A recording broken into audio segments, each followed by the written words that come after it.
There's a question that I get asked quite a bit, especially from new notaries. That question is, Michelle, what next? What do I need to do next? And I do understand why new notaries ask that question because there isn't a lot of guidance and hand-holding available to new notaries. They're asking me this question because really what they want to know is this.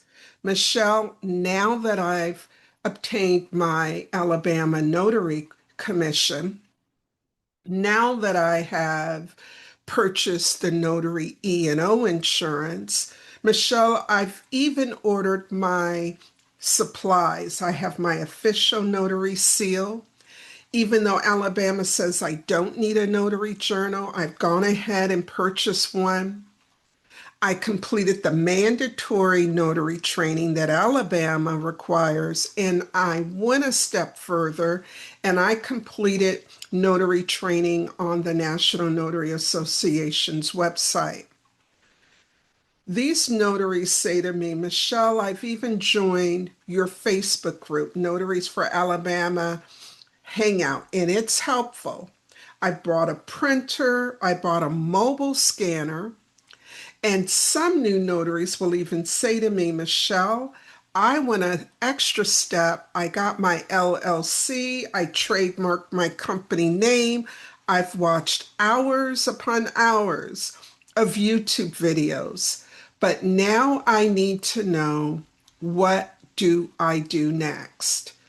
And the answer that I most almost always respond with is, now it's time for you to practice. Practice notarizing signatures, be it with your family members, your close friends, and yes, some of you may want to practice on customers. I don't recommend that, but for some of you, you may be at a point where that's a possibility. But if you do choose to practice on customers, I recommend that you ask the customer to print out 2 copies of the form that needs to be notarized. That way, if the customer, or which probably will happen at least once, you make a mistake, you don't have to cancel the entire appointment. You can scrap the first one and go ahead and fix it on the second form. And if you do choose to practice with real customers, you may want to discount your fees or offer to perform the notarization for free until you are confident with the services that you're providing are accurate and at a professional level.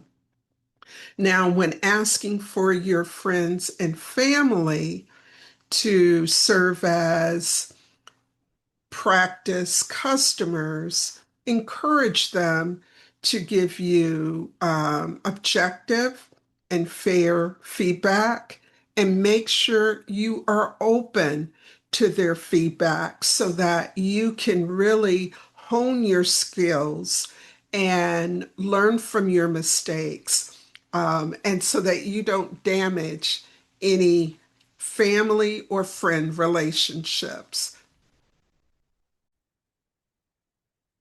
The last thing I want to say about practicing with real customers is that you be choosy about the type of document you're going to practice on with them. Try to avoid notarizing any recordable documents. These are forms that will end up needing to be reviewed and recorded at the county courthouse. So it could be 1 or 2 more sets of eyes will be reviewing your notarization before it gets approved. Stick with the more easier, straightforward documents. Give you a couple of examples. The field trip form. Some counties in Alabama require parents to sign a permission to travel form when a student needs to go on a field trip. That's not a recordable document. The teacher or the principal office staff is going to review that and then file it away in the student's files. If a student in college, needs to pledge to a fraternity or sorority, depending on that sorority, or I just said it escaped me. The parent of the college student may need to sign a waiver permission for that student to pledge. And then there are some pretty straightforward contracts when one person is going to do work for another person. Those typically don't require being filed at the courthouse. So the rule of thumb on what documents you should practice on with the general public is keep it simple. You want to crawl before you walk, and you want to walk before you run. And so avoid not only recordable documents, but also avoid agreeing to more complex, complicated notarizations, which could be copy certifications, protests, buyer-seller packages, refinance packages, because again, additional eyes will need to be involved with those documents, and it could mean that customer has to start the process all over again and could even lose out on some money. I have a few examples or suggestions really on what you should include in these practice sessions. Obviously, there's the form itself, but I want to talk about some other soft skills that you should be practicing before meeting with the general public. Focus on what you should be saying and doing before the notarization appointment. For an example, most of the requests for your services are going to come to you typically by phone, maybe a few by text or email. But in that practice session, imagine what types of questions are going to be asked of you and how you're going to respond to those questions. Typically, when someone calls me, they just say, one, yeah, are you a notary? But more importantly, can you notarize this form? Then they're going to ask you, how much is it going to cost? When can you meet them? And if you say to them you can't notarize something, they want to know why you can't notarize it. So again, when you're practicing with friends, family, Facebook group members, make sure you incorporate that conversation, because it's during that initial conversation where you'll be able to instill trust with the customer. It's a great opportunity for you to demonstrate your professionalism and what you know, okay, about the notarization process, which can be the difference between them booking with you or saying, okay, they'll get back to you. I want you to also practice having the conversation about fees. We owe it to the customer not just to say it's going to cost you $50, but your quote needs to be itemized. You need to explain what part of that $50 is the Alabama approved notary fee, what part of that fee is for you getting in your car and driving to meet that person. You should even get into any extras. For example, if they say to you, I'm unable, they don't have access to print the form, can their attorney email it to you? I mean, if you're at that point that you can do that and you have antivirus software on your phone and on your computer so that you can safely print it, then there may be a print fee for that. But again, your quote about the fee should be itemized and should comply with Alabama laws.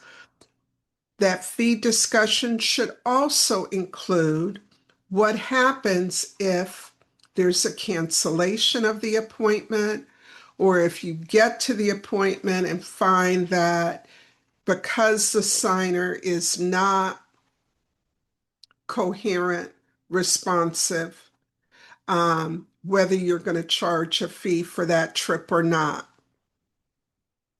This is when you'll also factor in, okay, I have booked an appointment. We know where we're going to meet and all. How do I confirm this appointment? Are you going to send them a meeting invite? If so, are you going to use something like Calendly or Booksy? Are you just going to send them a regular text, which is a lot cheaper? And if so, what are you going to put in that text? And how do you make sure that there are no typos and that it's written professionally? Wouldn't it be smart to have something that you can copy and paste and send out to your customers so that it always includes everything that you want it to include? So consider including that part, the meeting or appointment confirmation, as part of your practice session with whomever you are practicing with. Your practice session should also include your workflow or your process, meaning once you arrive at the appointment, how are you instructing the signer? What do they need to do? For an example, all right, I need to see your ID. It doesn't sound real good if you just walk up and say, let me see your ID, because someone like me would say, well, who are you? And so you may want to have a nice, warm, professional making eye contact greeting with the signer first. You may want to say, hey, before we get started, do you have any questions for me? And then ease into, this would be a good time for me to see your identification cards, and then go from there. And when I say go from there, now you're going to follow a process or certain steps that you will always follow for every notarization. If you haven't seen my video, Just the Basics, it's here on the channel. I encourage you to watch it. It is what I follow each time I notarize a signature. I need steps to help prevent me from making mistakes. And since most of you watching this video are new, I strongly encourage you to come up with your own 10-step, 5-step, 20-step process that is going to make sure you don't overlook anything. Every aspect of the notarization is critical. And it's critical not only that you remember it, but that you perform it correctly. The next practice aspect is going to be handling payments. How do you now ask for payment? You're not going to say, give me my money. So you want a way to then transition into the payment session so that you're giving them the different options that they have to pay you. What are you going to do about receipts? Itemized mistake receipts. You want to make sure that, again, you don't overpay, overcharge, or undercharge the customer. So if your math skills aren't as strong as you'd like for them to be, you could come up with a cheat sheet. If a document requires 2 signatures, and both of them have oaths, or only one requires an oath, one doesn't, what will the fee be? There's a way for you to do that. I guess they call it a fee calculator. I think I've heard about something being out there. I just come up with my own, what works for me, and I encourage you to do the same for you. The second to the last thing I want to cover is you practicing saying no. That's right. There are going to be plenty of times when you need to say no to the customer. I don't know about you, but I'm big on it's not necessarily what you say to me that matters, it's how you said it. I would never want my boyfriend to say, yeah, I love you. Shoot, unacceptable. And even going back to grade school, many fights have started between young folks because one of them did not like what the other students say. They didn't like how it was said. And so, because you'll be giving an answer to a customer that they do not want to hear, they do not want to hear you say, no, I cannot notarize your signature on this form. I feel it would be helpful for you to practice saying no. Your no should come with why. Explain to the customer why you are unable to notarize their signature on this particular form. Is that they lack satisfactory evidence of their identity, so um, they don't look like the person on the ID? Is it that it's a type of form that we here in Alabama are unable to notarize? They are owed an explanation. So educate them on why, and if possible, provide supporting information or proof. There is proof in Alabama notary training material that we should, is it in the training material? Yes, if it isn't, I haven't looked at it for a while. It's definitely in the Code of Alabama that we should not be notarizing vital statistic documents. And so if someone says to me, Michelle, I need a copy of my birth certificate notarized, I'm going to say, I have to say no. And instead of saying no, I will say, I'm sorry, I wish I could help you, but unfortunately, Alabama, the state of Alabama, won't allow me to notarize a copy of your birth certificate. However, I can email you a link to a website that will allow you to order it online, or if you were born in the state of Alabama, you could go to your county probate office and they could assist you. See how that, yeah, it's longer, but it's a lot better than no. Educate, be professional, add kindness to your no. And there may be times before you say no, instead you respond with, you know what, I'm not sure. If you don't mind, let me make a few calls to get some more information and call you back. That way, the customer feels as if you are being helpful and they'll be more open to hearing no after they know you went out of your way to find another solution for them.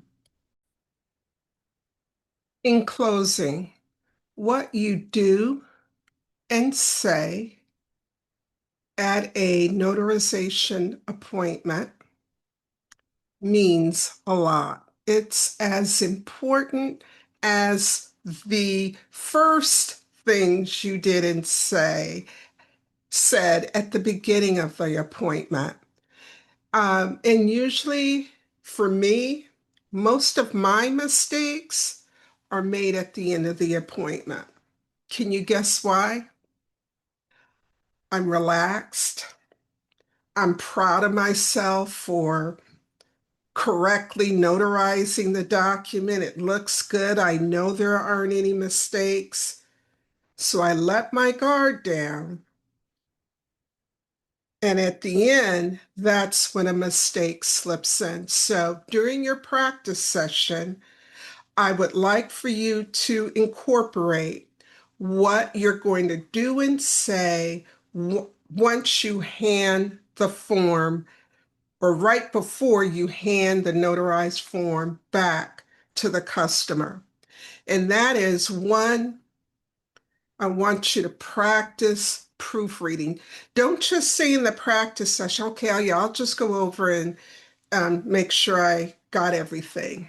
There should be written down in your own personal notarization checklist, what are you checking for? Consider checking the venue, the spelling of the signer's name. If the form required you to print the signer's name in the certificate, did you do it correctly? Take a look at your signature, your printed name. If you had to write your commission expiration date, did you include the correct year? I know these sound like minor things, but they're not. Your notarization could be rejected just by what you wrote in the notarial certificate. Take a second look at the notary journal. Did you remember to have them sign it? Did you enter the name of the document correctly? The signer's ID information, the date, did you get all of that in correctly? And then when you are gathering up your materials, your stuff, don't leave anything behind, whether you're meeting at the signer's home or a public place. Remember the example I gave, the customer bringing 2 copies of the form? Well, if they messed up the first form, where is that messed up copy? Give it back to the signer so they can take it with them. Don't leave any notary supplies behind. And then at the end of the practice session, and even at the real notarization, now is the time, or later, to ask for a rating if you have a Google business listing. Now would be that time to do it, or you could follow up with them by text after the appointment, a few days after the appointment. And again, that's something you're going to think about. What works best for you? You don't want to look thirsty at this appointment. Yeah, it's all about the reviews. It shouldn't be all about the reviews. So gauge when you want to ask for a review. Um, and also, you may want to say, this is something that I've incorporated, which is, listen, if you have any problems, when you turn in this form, if there are any issues, please call me first. If there's a mistake, if they're saying I made a mistake, I would appreciate you calling me first to give me an opportunity to come and fix it at no charge to you. I know there's a saying, practice makes perfect, but I don't want you to expect to be perfect as a notary.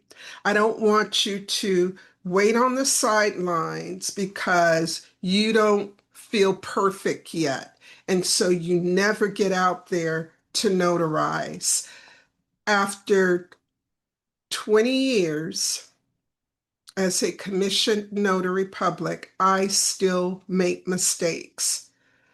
Um, what I want you to do is, however, to quickly get to the point where you identify and find your mistakes in time for you to correct them so that you can apologize for them in a sincere, genuine way, and then be mature enough not to keep repeating the same mistake. And the way that you do that is you take corrective actions.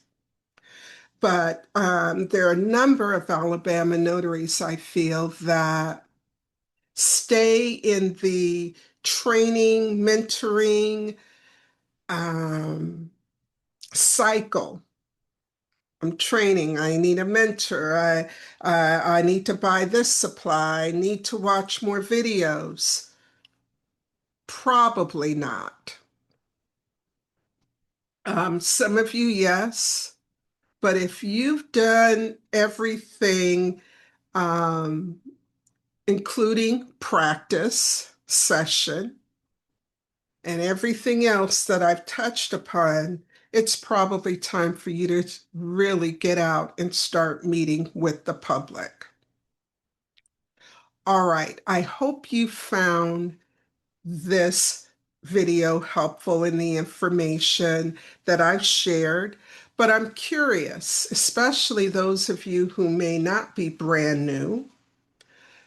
Did I miss anything? Even you newbies, did me going through my suggestions cause you to think about another thing that needs to be practiced? Did I overlook anything? If so, I want to encourage you to go ahead, mention it in the comments below so that the next time I am speaking with a new notary, I can incorporate that. And your suggestion, I'm sure, will be helpful to others. Have you subscribed to my channel yet? If not, I want to encourage you to do so. It will help you to hear and see the videos that I put up, at least one a week, more quickly, and it helps me to increase the reach that I have throughout Alabama. Be sure to check back for another one of these What Next videos. I've got a few other important things I want to cover. I appreciate you watching, and by all means, make it a great day.